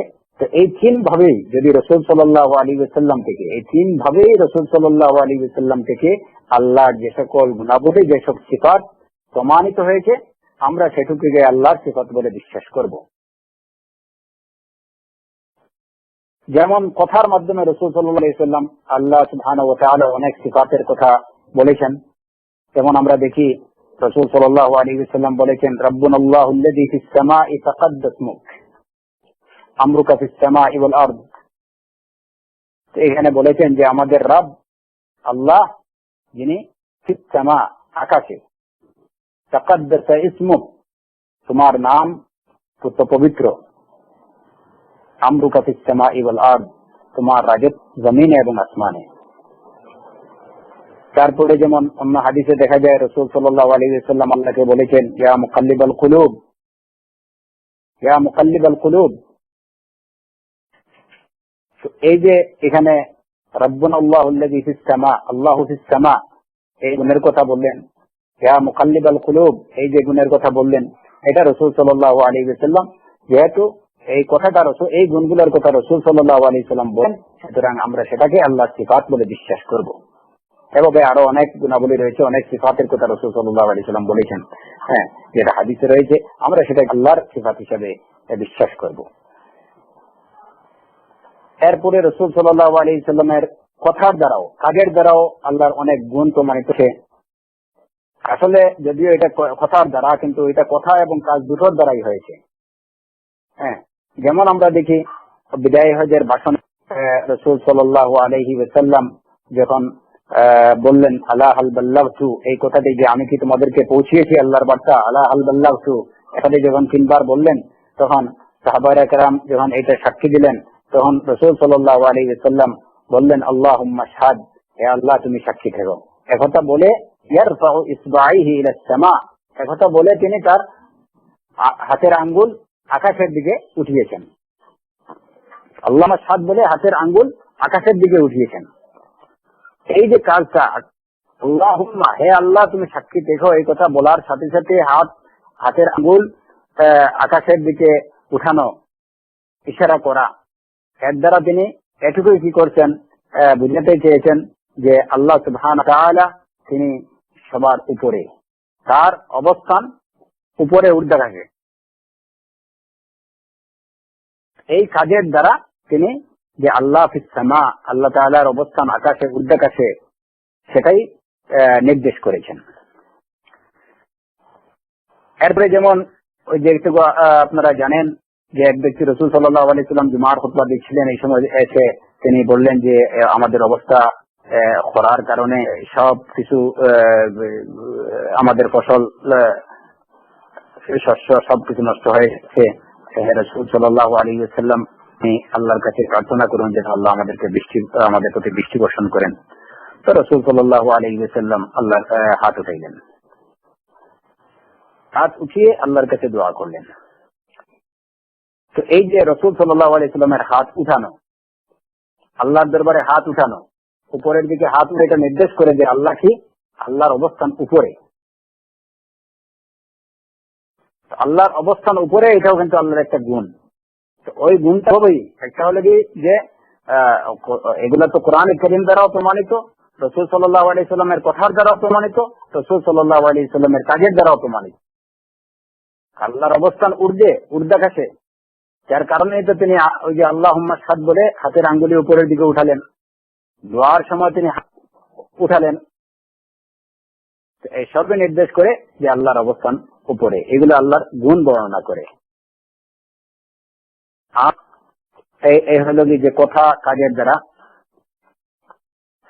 অনেক সময় এমন হয় যে রাসূল সাল্লাল্লাহু আলাইহি ওয়াসাল্লাম তার কথা কাজ দুটো দিয়ে আল্লাহর কোন সিফাতের বর্ণনা করেছেন। কথা এবং কাজ দুটো দিয়ে হয়েছে। যেমন ইন্নাল্লাহা কানা সামিআন বাসীরা, আল্লাহ সর্বশ্রোতা সর্বদ্রষ্টা। এই আয়াত যখন রাসূল সাল্লাল্লাহু আলাইহি ওয়াসাল্লাম যখন তিলাওয়াত করতেন, তো মাঝে মধ্যে উনি যখন সামিআন বলতেন যে আল্লাহ সর্বশ্রোতা, তখন সাল্লাল্লাহু আলাইহি ওয়াসাল্লাম তার ডান কানে হাত দিতেন। হ্যাঁ, আবার যখন বসীরা বলতেন যে ইন্নাল্লাহা কানা সামিআন বাসীরা, বসীরা যখন বলতেন তখন চোখে হাঁটতেন। হ্যাঁ, এর দ্বারা কথা এবং কাজ সবকিছু দিয়ে বুঝিয়ে দেয়া এইটুকু যে আল্লাহর এই গুণ। তারপরে রইল যে রাসূল সাল্লাল্লাহু আলাইহি ওয়াসাল্লামের যে মৌন সম্মতি বা সমর্থন, রাসূল সাল্লাল্লাহু আলাইহি ওয়াসাল্লামের সমর্থনের দ্বারাও অনেক সময় আল্লাহ সুবহানাহু ওয়া তাআলা অনেক সিফাত প্রমাণিত হয়। যেমন ওই যে কোন এক মহিলাকে যখন রাসূল সাল্লাল্লাহু আলাইহি ওয়াসাল্লাম জিজ্ঞেস করলেন যে তুমি বলো তো আইন আল্লাহ, আল্লাহ কোথায়? তো মহিলা উত্তর দিল যে আল্লাহ ফিস সামা, আল্লাহ আকাশে। অতঃপর তাকে ইরশাদ করে দিলেন। হ্যাঁ, তো এই যে আইন আল্লাহ, এই প্রশ্নের উত্তরে যখন বললো যে ফিস সামা, যে আল্লাহ আকাশে, তো ওই কথাটাকে রাসূল সাল্লাল্লাহু আলাইহি ওয়াসাল্লাম সমর্থন করলেন যে না, এটা ঠিক। হ্যাঁ, যার কারণেই তাকে আজাদ করে দিলেন। এই যে রাসূল সাল্লাল্লাহু আলাইহি ওয়াসাল্লামের এই সমর্থন যে আল্লাহর অবস্থান কোথায়, ঊর্ধ্বাকাশে, এই সিফতটিকে রাসূল সাল্লাল্লাহু আলাইহি ওয়াসাল্লাম সমর্থন করেছেন। হ্যাঁ, তারপরে যেমন আরেকটি না দেখা যায় যে একবার ইহুদিদের কিছু আলেম রাসূল সাল্লাল্লাহু আলাইহি ওয়াসাল্লামের নিকট, একজন আলেম রাসূল সাল্লাল্লাহু আলাইহি ওয়াসাল্লামের নিকট আসলো, এসে রাসূল সাল্লাল্লাহু আলাইহি ওয়াসাল্লামকে বলল যে আমরা তো তাওরাতে পাই যে আল্লাহ তাআলা সকল আসমানকে তার আঙ্গুলের উপর, আর সকল জমিনকে তার এক আঙ্গুলের উপর, হ্যাঁ, আর সুরাইয়াকে তার এক আঙ্গুলের উপর রাখছেন। হ্যাঁ, আমরা তাওরাতে এইভাবে। তো এই লম্বা হাদিস, তো এর শেষে যেটুকু আসছে, হাদিসের শেষে রয়েছে ফাযাহিকান নবী সাল্লাল্লাহু আলাইহি ওয়াসাল্লাম। তার এই কথা শুনে রাসূল সাল্লাল্লাহু আলাইহি ওয়াসাল্লাম একটু হাসলেন। এই যে হাসা, এর অর্থ হলো কি, সে যা বলছে সেটাকে রাসূল সাল্লাল্লাহু আলাইহি ওয়াসাল্লাম সেটার প্রতি মৌন সমর্থন জ্ঞাপন করলেন। তো এটাও আল্লাহর গুণ যে জমিন এবং আসমানকে আল্লাহ তাআলা তার এক একটি আঙ্গুলের উপরে রাখছেন, এটাকে সমান করা হয়েছে। এই হইল যে রাসূল সাল্লাল্লাহু আলাইহি ওয়াসাল্লাম আল্লাহ সুবহানাহু ওয়া তাআলা যে সব সিফাত বর্ণনা করেছেন সেগুলোর প্রতি বিশ্বাস পোষণ করা, এবং সেই সিফাতগুলা কিভাবে রাসূল সাল্লাল্লাহু আলাইহি ওয়াসাল্লাম থেকে বর্ণিত হয়েছে আমরা সে বিষয়ে আলোচনা করলাম, যে তিনভাবে বর্ণিত হতে পারে: কথার দ্বারা, রাসূলের কাজের দ্বারা, এবং রাসূল সাল্লাল্লাহু আলাইহি ওয়াসাল্লামের সমর্থন দ্বারা বর্ণিত হতে পারে। হ্যাঁ, অথবা এই তিনটা দ্বারা একই সাথে হতে পারে। তো আলা কুল্লি হাল রাসূল সাল্লাল্লাহু আলাইহি ওয়াসাল্লাম থেকে আল্লাহ সুবহানাহু ওয়া তাআলা যে সকল গুণ বর্ণিত হয়েছে আমরা সেগুলোর প্রতি বিশ্বাস স্থাপন করব। এখন প্রশ্ন হলো যে রাসূল সাল্লাল্লাহু আলাইহি ওয়াসাল্লাম আল্লাহর যে সকল গুণাবলী বর্ণনা দিয়েছেন আমরা সেগুলোর প্রতি বিশ্বাস রাখবো কেন? সেগুলোর প্রতি ঈমান কেন রাখবো? আল্লাহ হয়তো নিজে তিনি তার যে গুণাবলীর কথা বর্ণনা করেছেন সেগুলোর উপর না হয় ঈমান রাখবো, কিন্তু রাসূল যেগুলোর কথা, যে গুণাবলীর কথা বলেছেন, হ্যাঁ, আমরা সেগুলোর প্রতি বিশ্বাস কেন রাখবো? এর প্রমাণ কি? এর প্রমাণ হলো যে আল্লাহ সুবহানাহু ওয়া তাআলা ইরশাদ করেছেন সূরাতুন নিসার 136 নম্বর আয়াতে, ইয়া আইয়ুহাল্লাযীনা আমানু آمنوا بالله ورسوله والكتاب الذي نزل على رسوله والكتاب الذي أنزل من قبل। হে ঈমানদারগণ, বিশ্বাসীগণ, আমিনু বিল্লাহ, হে ঈমানদারগণ, আল্লাহর প্রতি বিশ্বাস পোষণ করো, ওয়া রাসূলিহি, এবং তার রাসূলের প্রতি, ওয়াল কিতাবিল্লাযী নাযালা আলা রাসূলিহি, এবং যে কিতাব তিনি তার রাসূলের প্রতি অবতরণ করেছেন, নাযিল করেছেন, সে কিতাবের প্রতি, ওয়াল কিতাবিল্লাযী উনজিলা মিন ক্বাবল, এবং তার পূর্বে যে সকল কিতাব নাযিল করা হয়েছে সেগুলোর প্রতি বিশ্বাস পোষণ করে ঈমান রাখা। এই আয়াতে এবং এ ধরনের আরো অনেক আয়াত রয়েছে যেখানে এই আয়াতে কি বলা হয়েছে? এই আয়াতে বলা হয়েছে যে আল্লাহর প্রতি ঈমান পোষণ করো, রাসূলের প্রতি ঈমান পোষণ করো।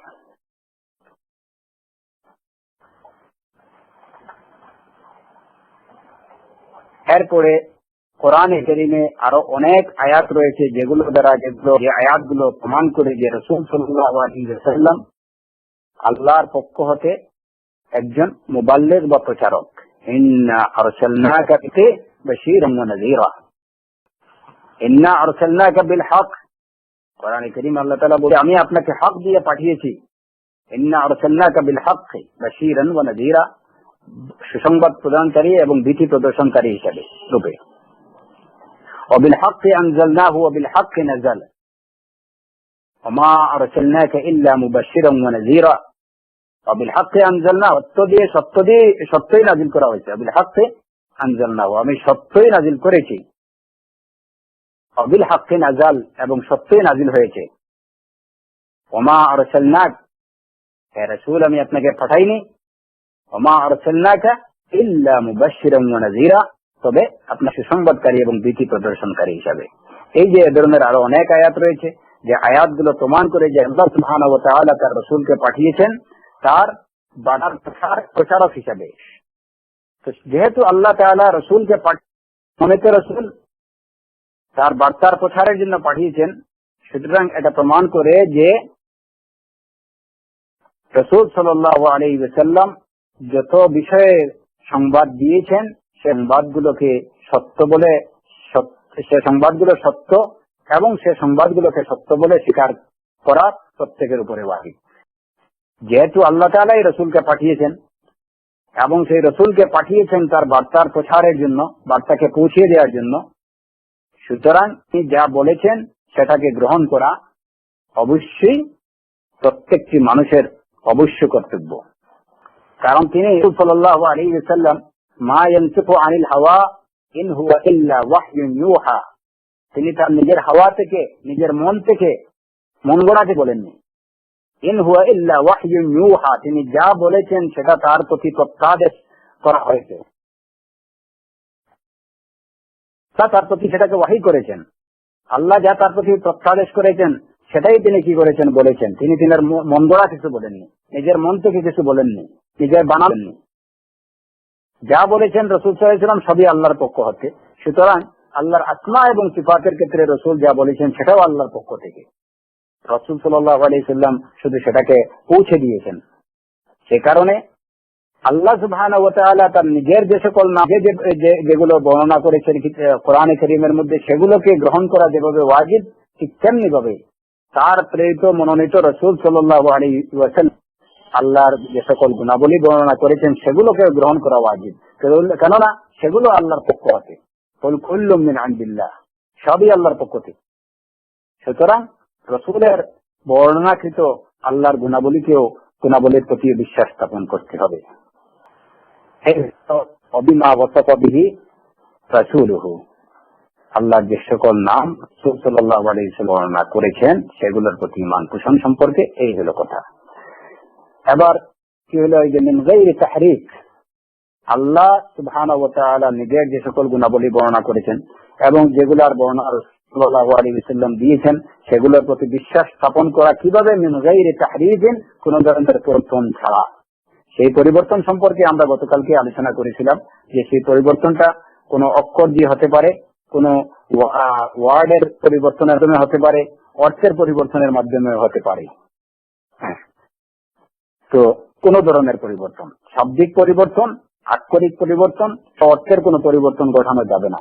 যেমন আসে তেমনি সেটাকে বিশ্বাস করতে হবে, তেমনি সেটাকে স্বীকার করতে হবে। তো এখানে শেখ উসাইমিন রাহিমাহুল্লাহ একটা কথা বলছেন যে আল্লামা ইবনে তাইমিয়া রাহিমাহুল্লাহ এই জায়গাতে মিন গায়রি তাহরিফিন, কোন পরিবর্তন ছাড়া, ঠিক শব্দটা ব্যবহার করছেন, কিন্তু অন্যান্য আকীদার কিতাবে দেখা যায় যে কেউ কেউ এই তাহরিফ শব্দের পরিবর্তে তাউইল শব্দ ব্যবহার করছেন, যে এইটার কোনরূপ অর্থের কোন ব্যাখ্যা ছাড়া, আল্লাহর আসমা এবং সিফাতের কোন ব্যাখ্যা ছাড়া। তাউইল শব্দের অর্থ হলো কি ব্যাখ্যা কিংবা এটাকে উলট পালট করা, এমন হতে পারে।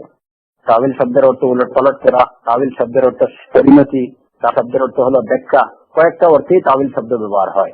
এখানে প্রশ্ন হচ্ছে যে অন্যান্য আকীদার কিতাবে কেউ কেউ মিন গায়রি তাহরিফিন, এই তাহরিফ শব্দের পরিবর্তে তাউইল মিন গায়রি তাউইলিন শব্দ ব্যবহার করছেন, কিন্তু আল্লামা ইবনে তাইমিয়া রাহিমাহুল্লাহ কেন এখানে তাহরিফ শব্দটা ব্যবহার করছেন, এর বিশেষ কারণ শেখ উসাইমিন রাহিমাহুল্লাহ বলেছেন যে প্রথমত কথা হইল যে আল্লাহ তাআলার যে বাণী ইউহারিফুনাল কালিমা আন মাওয়াদিহি, এই যে এই বাক্যটিতে ইউহারিফুনাল কালিমা, তারা আল্লাহর বাক্যকে তাহরিফ করে আর সঠিক স্থান থেকে। কোরআনে কারীমে ইউহারিফুনা তাহরিফ শব্দের ব্যবহার হয়েছে, তো কোরআনে কারীমের ওই শব্দের অনুসরণার্থী এখানে তাহরিফ, তাউইলের পরিবর্তে তাহরিফ শব্দ ব্যবহার করছেন। আর দ্বিতীয়ত হইল যে এখানে সবচেয়ে বড় যে কারণ যেটা, সে কারণটা হলো যে তাউইল অনেক সময়, সব তাউইল কিন্তু মন্দ না, কোন কোন তাউইল ভালো হয়ে থাকে। যে তাউইলের পিছনে কিংবা যে ব্যাখ্যার পিছনে কোরআন এবং সুন্নাহর যদি কোনো দলিল থাকে তাহলে সে তাউইল গ্রহণযোগ্য হয়, কিন্তু তাহরিফ পরিবর্তনটা সর্বক্ষেত্রেই কি অগ্রহণযোগ্য। তাহরিফ সর্বক্ষেত্রেই পরিহারযোগ্য, অগ্রহণযোগ্য। অন্তরে তাউইল কখনো কখনো গ্রহণযোগ্য হয়ে থাকে। যেমন কোরআনে কারীমে আল্লাহ সুবহানাহু ওয়া তাআলা সূরাতুল আনআমের 7 নম্বর আয়াতে বলেছেন, ওয়া মা ইয়ালামু তা'ওয়িলাহু ইল্লাল্লাহ ওয়ার রাসিখুনা ফিল ইলম, যে এর তাওয়িলের ব্যাখ্যা আল্লাহ ব্যতীত কেউ জানে না। ওয়ার রাসিখুনা ফিল ইলমি ইয়াকুলুনা আমান্না বিহি। হ্যাঁ, এখানে তাওয়িল শব্দ ব্যবহার করার পিছনে প্রথমত কারণ হলো যে কোরআনে কারীমের সূরাতুন নিসার যে 46 নম্বর আয়াতে আল্লাহ সুবহানাহু ওয়া তাআলা বলেছেন যে হারিফুনাল কালিমা আন মাওয়াদিহি, যে শব্দকে তারা তার সঠিক স্থান থেকে তাহরিফ করে, পরিবর্তন করে। তো এইখানে যে শব্দটা বলা হয়েছে ওই শব্দটাকেই অনুসরণ করে তিনি এখানে মিন গায়রি তাহরিফিন বলেছেন। আর দ্বিতীয়ত হলো যে তাওয়িল অনেক সময় ভালো হয়েছে, তাওয়িল ভালো হতে পারে, মন্দ হতে পারে। যদি তাওয়িলের পিছনে সঠিক দলিল থাকে তাহলে সেটা গ্রহণযোগ্য হয়, আর যদি সেটার পিছনে কোনো দলিল না থাকে তাহলে সেটা বর্জনীয় হয়। তো সাধারণভাবে তাওয়িল এটা নিন্দনীয় কোনো বিষয় নয়, পক্ষান্তরে তাহরিফটা সর্বক্ষেত্রেই এটা অগ্রহণযোগ্য, এটা পরিহারযোগ্য। এই জন্য তিনি তাওয়িল শব্দের পরিবর্তে তাহরিফ শব্দটাই ব্যবহার করছেন। এই দুইটা কারণ। তারপরে যেমন ওই যে তাওয়িল শব্দটা আমরা কোরআনে কারীমে দেখতে পাই, হাজা সূরাত ইউসুফে, যখন ইউসুফ আলাইহিস সালামের যে পিতা এবং ওনার ভাইয়েরা যখন সিজদাতে লুটিয়ে পড়লেন, তখন ইউসুফ আলাইহিস সালাম বললেন, হাজা তাওয়িলু রুইয়া মিন ক্বাবল, এই হচ্ছে আমার স্বপ্নের তাওয়িল যেটা আগে দেখছি, সূরা ইউসুফের 100 নম্বর আয়াতে। তো এতে বোঝা যায় যে তাওয়িল এটা কখনো কখনো করা যেতে পারে, এটা সব সময় তাওয়িলটা কি সব সময় নিন্দনীয় হয় না, কখনো এটা গ্রহণযোগ্য হয়। পক্ষান্তরে তাহরিফটা সর্বসময় সর্বক্ষেত্রে এটা কি অগ্রহণযোগ্য। এই কারণে তাওয়িল শব্দটা পরিহার করে আল্লামা ইবনে তাইমিয়া রাহিমাহুল্লাহ এখানে তাহরিফ শব্দটি ব্যবহার করছেন, এবং এইটাই এই জায়গাতে সবচেয়ে বেশি উপযুক্ত এবং যথার্থ।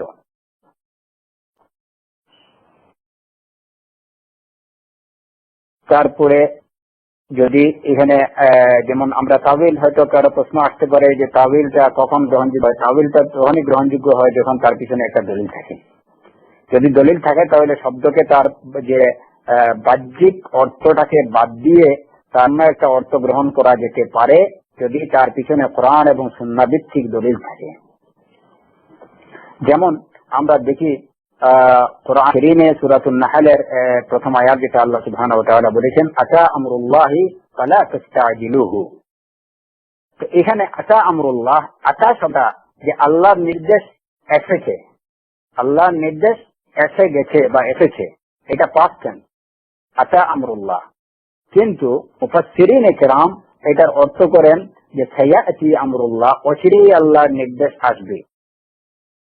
এই যে তার বাহ্যিক অর্থ, পাস্ট টেন্সের যে অর্থটা, সেটাকে ফিউচার টেন্সের অর্থ কেন, এটা অর্থে কেন নিলেন ওনারা? এর পিছনে কি দলিল? হ্যাঁ, এর পিছনে কোরআনে কারীমের দলিল থাকার কারণে বাহ্যিক অর্থটাকে বাদ দিয়ে অন্য একটা অর্থ গ্রহণ করছেন। আর সে দলিলটা হলো কোরআনে কারীমের ওই সেম আয়াতই, ওই আয়াতের পরবর্তী অংশই।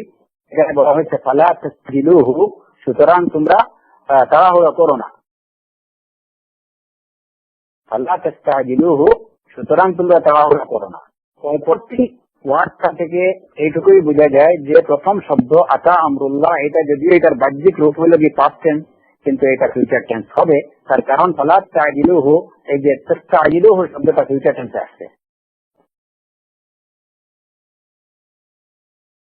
যার কারণে পরবর্তীটা ফিউচারের কারণে, ফিউচার রূপে হওয়ার কারণে প্রথমটা এটা ইন্ডিকেট করে যে তার প্রথম বাক্যটাও হবে, অর্থ হবে ফিউচারে, যে সায়াতি আমরুল্লাহ, অচিরেই তোমাদের আল্লাহর নির্দেশ আসবে, সুতরাং তোমরা তাড়াহুড়া করতে যেও না। এখানে কোরআনে কারীমের একটা দলিল থাকার কারণে এই তাওয়িলটুকু করা হয়েছে, যে তার বাহ্যিক অর্থটাকে বাদ দিয়ে অন্য একটা করা হয়েছে। তার পিছনে দলিল হলো কোরআনে কারীমের ওই আয়াতই। তারপরে যেমন আমরা দেখি কোরআনে কারীমে রয়েছে ফাইযা ক্রাআতাল কুরআন ফাস্তাইয বিল্লাহি মিনাশ শাইতানির রাজীম, সূরাতুন নাহলের 58 নম্বর আয়াত। ফাইযা ক্রাআতাল কুরআন, যখন আপনি কোরআন পড়বেন, ফাইযা ক্রাআতা, যখন আপনি কোরআন পড়েছেন বা পড়ে নেন, বাহ্যিক অর্থটা এটাই, যখন আপনি কোরআন পড়ে নেবেন, বিল্লাহি মিনাশ শাইতানির রাজীম, তখন আল্লাহর কাছে শয়তানের অভিশপ্ত শয়তান থেকে আপনি আশ্রয় প্রার্থনা করুন। এই হলো তার বাহ্যিক অর্থ, আয়াতের বাহ্যিক অর্থ। কিন্তু যে ফাইযা ক্রাআতান, আপনি কোরআন পড়ে নেবেন, তাহলে কি আউযু বিল্লাহি মিনাশ শাইতানির রাজীম এটা কোরআনে কারীম পড়া শেষ হওয়ার পরে বলতে হয় না আমরা শুরুতে বলি? আমরা তো কোরআনে কারীম পড়ার শুরুতে বলি আউযু বিল্লাহি মিনাশ শাইতানির রাজীম। আর কোরআনে কারীমের এই আয়াতের বাহ্যিক অর্থটা বলতেছে যে যখন আপনি কোরআন পড়ে নেবেন। এই অর্থকে বাদ দিয়ে আমরা অর্থ কেন নিলাম? যে যখন তুমি কোরআন পড়তে চাইবে, আমরা অর্থটা কোন অর্থটা গ্রহণ করছি, যে যখন তুমি কোরআনে কারীম পড়তে চাইবে, ইযা আরাদতা আন তাকরা আল কোরআন ফাস্তাইয বিল্লাহি মিনাশ শাইতানির রাজীম, যে যখন তুমি কোরআনে কারীম পড়ার ইচ্ছা পোষণ করবে, পড়তে যাবে, তখন তুমি আউযু বিল্লাহি মিনাশ শাইতানির রাজীম, আল্লাহর কাছে অভিশপ্ত শয়তান থেকে আশ্রয় প্রার্থনা করো। তো ওই বাহ্যিক অর্থটাকে বাদ দিয়ে আমরা এই অর্থ কেন নিলাম? এর পিছনে কি দলিল? এর পিছনে দলিল যে সুন্নাহর মধ্যে এর দলিল রয়েছে। আমরা সুন্নাহ থেকে হাদিস দ্বারা জানতে পারি এটুকু, যে এর অর্থ হলো যখন তুমি কোরআন পড়তে চাইবে তখন তুমি আউযু বিল্লাহি মিনাশ শাইতানির রাজীম পড়ো। এবং সাধারণত আমরা যে ওই যে এর বাহ্যিক যে অর্থটা, ওই অর্থটা যে না, আয়াতের এই অর্থ উদ্দেশ্য নয়, সেটা আমরা সুন্নাহ দ্বারাই জানতে পেরেছি, যে কোরআন শেষ হওয়ার পরে আর পড়ার বিধান নেই, শুরুতেই পড়তে হয়। রাসূল সাল্লাল্লাহু আলাইহি ওয়াসাল্লামের আমল, রাসূল সাল্লাল্লাহু আলাইহি ওয়াসাল্লামের কথা দ্বারা ওইটা প্রমাণিত। যার কারণে প্রমাণের প্রেক্ষিতে আমরা আয়াতের বাহ্যিক অর্থটাকে বাদ দিয়ে তার অন্য অর্থ গ্রহণ করেছি, যেটা সুন্নাহ দ্বারা প্রমাণিত বা যেটা অনেক সময় কোরআন দ্বারাই প্রমাণিত। তো কোরআন এবং সুন্নাহ সবই হলো আল্লাহর পক্ষ থেকে। সুতরাং এখানে যে এই অর্থকে বাদ দিয়ে অন্য অর্থ গ্রহণ করা, সেটা যদি কোরআন এবং সুন্নাহ ভিত্তিতে হয়ে থাকে, তাহলে সেখানে আর এক প্রশ্ন দেখা দেবে না যে আমরা ওই অর্থটাকে কেন বাদ দিলাম। কারণ ওই অর্থটাকে বাদ দিয়ে যেটা গ্রহণ করছি সেটাও কিন্তু আল্লাহর পক্ষ হতে, এবং সেটাই আল্লাহর উদ্দেশ্য।